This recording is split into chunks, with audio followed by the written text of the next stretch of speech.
प्यारे विद्यार्थियों, आज हम ऑस्किलेशंस वेव के अंदर किसी में ऑस्किलेशन से दोलन एवं तरंगों के अंदर होता है, किसी में यांत्रिकी मैकेनिक्स के अंदर ये टॉपिक होता है। तो अपने यहाँ पे ये है जो मैकेनिक्स के अंदर ये टॉपिक है जिसका नाम है तरंग गति, वेव मोशन, तरंग गति। आकाश में ऊर्जा का जो संचरण होता है वो दो प्रकार से होता है। एनर्जी का जो डिस्ट्रीब्यूशन होता है या प्रोपेगेशन होता है वो दो प्रकार से होता है। एक तो कण के द्वारा और दूसरा होता है तरंग के द्वारा। तो ऊर्जा जो है आकाश के अंदर वो एक स्थान से दूसरे स्थान पे जब जाती है तो दो प्रकार से जाती है, एक तो कण के द्वारा और एक ऊर्जा के द्वारा। कण के द्वारा इस प्रकार से, इसमें कण अथवा द्रव्य ऊर्जा के साथ सम गति करता है। एनर्जी के साथ क्या होता है, कण तथा जो मैटर्स है वो अपने आप ही गति करता है। जैसे बंदूक से जो गोली निकलती है वो एनर्जी के साथ साथ उसमें क्या होता है, एनर्जी के साथ साथ उसमें गोली भी साथ साथ चलती है। तो ये क्या आ गया, ऊर्जा का जो संचरण होगा वो किसके द्वारा हुआ, कण के द्वारा। दूसरा टॉपिक लें, दूसरा इसी में कि जो ऊर्जा का संचरण होता है वो तरंग के द्वारा भी होता है। जैसे इसमें ध्वनि, प्रकाश, विद्युत चुंबकीय तरंगे आदि सभी प्रकार की ऊर्जाओं का संचरण तरंगों के द्वारा होता है। जैसे ध्वनि होती है, ध्वनि में एनर्जी प्रोपोगेट कर रही है, एक स्थान से दूसरे स्थान पे जा रही है, तो वो क्या होता है, उसमें तरंग के द्वारा जा रही है। इसी प्रकार से सूर्य से जो प्रकाश आ रहा है वो एक स्थान से अपने पास जो आ रहा है और जो एनर्जी एक स्थान से दूसरे स्थान आ रही है वो तरंगों के द्वारा आ रही है। इसी प्रकार से विद्युत चुंबकीय तरंगे होती है, जैसे इलेक्ट्रोमैग्नेटिक वेव्स है, उसके अंदर क्या है, एक्स रेज, गामा रे, जो भी तरंगे हैं विद्युत चुंबकीय तरंगों में जो आती हैं वो सारे के सारी तो एनर्जी का जो डिस्ट्रीब्यूशन होता है वो किसके द्वारा होता है, तरंगों के द्वारा होता है। इसलिए तो आकाश के अंदर जितनी भी एनर्जी है उसका जो प्रोपेगेशन होता है, ट्रांसफर होता है, संचरण होता है, वो दो प्रकार से होता है, कण के द्वारा और तरंगों के द्वारा। ठीक है, तो कण के द्वारा आपने उदाहरण दे दिया कि बंदूक की गोली होती है, तथा तरंगों के द्वारा में अपन ने उदाहरण दे दिया, जैसे ध्वनि है, प्रकाश है, विद्युत चुंबकीय तरंग है, विद्युत चुंबकीय, ये सारे के सारे क्या है, इसमें एनर्जी का जो ट्रांसफर होगा एक स्थान से दूसरे स्थान पर वो किसके द्वारा होता है, तरंगों के द्वारा। अब हम वेव मोशन, कि वेव मोशन होती क्या है, तरंग गति। आपने बचपन में कभी देखा होगा कि जब हम नदी के किनारे या किसी पानी के गड्ढे के पास में बैठे हैं या जोड़ या तालाब के पास में बैठे हैं और उसके अंदर यदि पानी होता है, उस पानी के अंदर जब अपन एक कंकड़ डालते हैं, तो कंकड़ डालने पे क्या होगा कि उसमें तरंगे चलेंगी, तो तरंगे एक स्थान से दूसरे स्थान पर गति करेंगी। इसे क्या कहूंगा मैं, वेव मोशन, तरंग गति। ये तरंगे जो है एक स्थान से दूसरे स्थान पर प्रोपोगेट हो रही है। और इसमें यदि मैं एक कागज का टुकड़ा डाल देता हूं तो कागज का टुकड़ा डालने पे क्या होगा कि कागज का टुकड़ा जब उसके ऊपर पानी के ऊपर डालता हूं तो कागज का टुकड़ा अपने ही स्थान पर ऊपर नीचे होता रहता है। तो उसमें एनर्जी ट्रांसफर तो हो रही है, तरंग तो गति कर रही है, लेकिन पार्टिकल जो है वो कण वहीं की वहीं स्थिर है। और इसको अब इस तरीके से समझें कि जब किसी स्थान पर किसी समय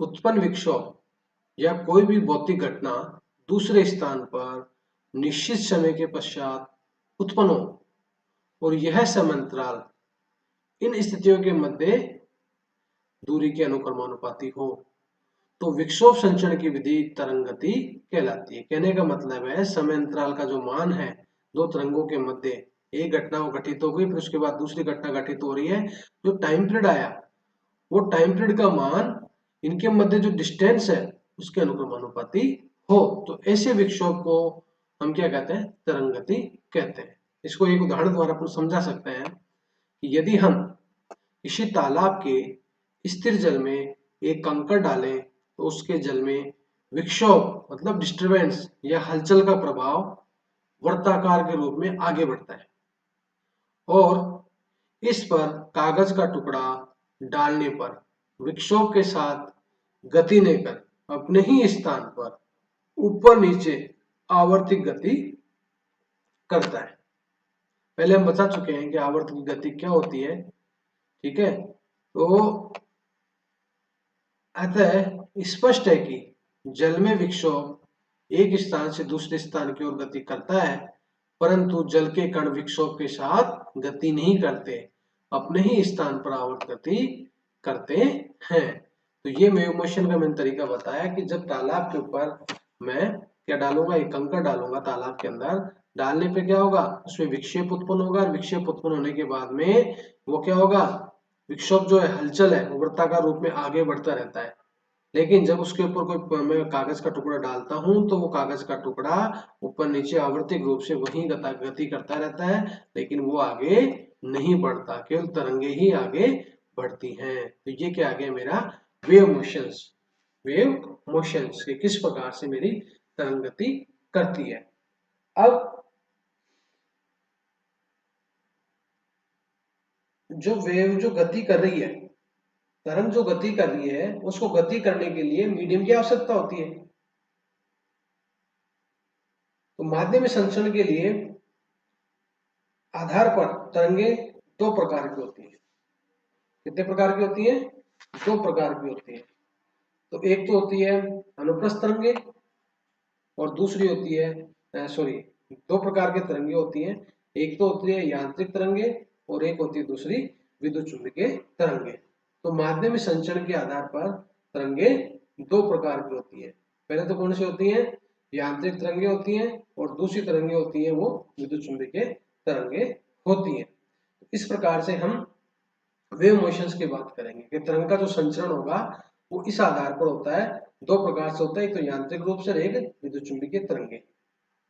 ठीक है, तो सबसे पहले अपन वेव मोशंस की बात करेंगे। वेव मोशन क्या होता है, वेव मोशंस का मतलब होता है कि मैंने बताया कि आकाश में जो एनर्जी का जो डिस्ट्रीब्यूशन होता है, दोबारा समझा रहा हूं आपको कि आकाश में ऊर्जा का जो संचरण होता है वो दो प्रकार से होता है। पहला तो होता है कण के द्वारा, अर्थात जैसे बंदूक से गोली निकल रही है तो केवल कण ही गति कर रहा है, एनर्जी के साथ साथ क्या होता है, एनर्जी ट्रांसफर हो रही है कि गोली चली एक स्थान से दूसरे स्थान पे प्रोपोगेट हो रही है, तो उसमें उस एनर्जी के साथ साथ कण पार्टिकल भी जा रहा है, अर्थात बंदूक की गोली भी जा रही है। तो उसे मैं क्या कहूंगा, कण के द्वारा एनर्जी का ट्रांसफर हो रहा है। दूसरा तरंग के द्वारा। तो तरंग क्या होती है कि एक स्थान से दूसरे स्थान पे प्रोपोगेट करती है। तो जैसे ध्वनि, ध्वनि जो है, आवाज है, वो एक स्थान से दूसरे स्थान पे जा रही है, इसमें एनर्जी एक स्थान से दूसरे स्थान पे जा रही है, इसमें कोई पार्टिकल नहीं, केवल इसमें तरंग है।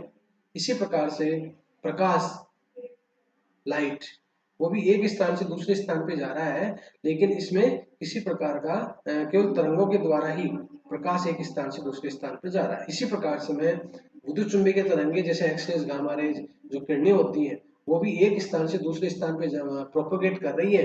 तो वो किसके द्वारा कर रही है, वेव्स के द्वारा, तरंगों के द्वारा कर रही है। अब मैंने वेव मोशंस क्या कि तरंग गति, तरंग गति क्या होती है कि तरंग एक स्थान से दूसरे स्थान पे प्रोपोगेट करेगी। है, जैसे फॉर एग्जाम्पल मैंने बताया था कि तालाब के अंदर यदि पानी है, उस पानी के अंदर मैंने कंकड़ डालता हूँ, कंकड़ डालने के बाद में क्या होगा, इसमें विक्षोभ उत्पन्न होगा, जो कि एक वृत्ताकार के रूप में होगा, धीरे धीरे आपको देखा बढ़ता हुआ दिखाई देता है। तो ये क्या हो गई, वेव प्रोपोगेट कर रही है, तरंग गति कर रही है। लेकिन यदि मैंने इसके ऊपर कोई पार्टिकल रख दिया, जैसे फॉर एग्जाम्पल मैंने कागज का एक टुकड़ा रख दिया, कागज का टुकड़ा रखने के बाद में क्या होगा कि वो कागज का टुकड़ा उस विक्षोभ पर ही ऊपर नीचे गति करता रहता है, लेकिन आगे नहीं जाता। तो कहने का मतलब है कि तरंग तो गति कर रही है, लेकिन जो कण है वो अपने ही स्थान पर स्थित है,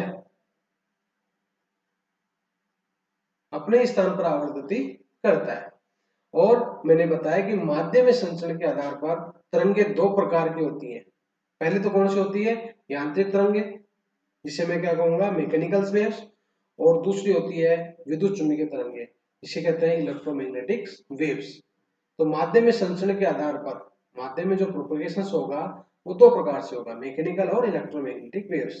तो मैकेनिकल्स क्या होती है, इसके बारे में अपन आगे पढ़ेंगे कि यांत्रिक तरंगे क्या होती है ना, और फिर विद्युत चुंबकीय तरंगों के बारे में पढ़ेंगे। ठीक है, तो इसके लिए सबसे पहले आप वेव मोशंस के बारे में देखिए कि तरंग क्या होती है, या आकाश में जो ऊर्जा होती है एक स्थान से दूसरे स्थान पर किस प्रकार से ट्रांसफर होती है ना, कण के द्वारा होती है, पार्टिकल के द्वारा होती है, तरंग के द्वारा होती है। तो ये आपके दिमाग में बिल्कुल क्लियर होना चाहिए। उसके बाद ही अपन आगे चलेंगे कि माध्यम संचरण के आधार पर तरंगे दो प्रकार की होती है, पहली मैकेनिकल वेव्स और दूसरी इलेक्ट्रोमैग्नेटिक वेव्स। ये अपन पढ़ेंगे नेक्स्ट जो टॉपिक आएगा उसके अंदर।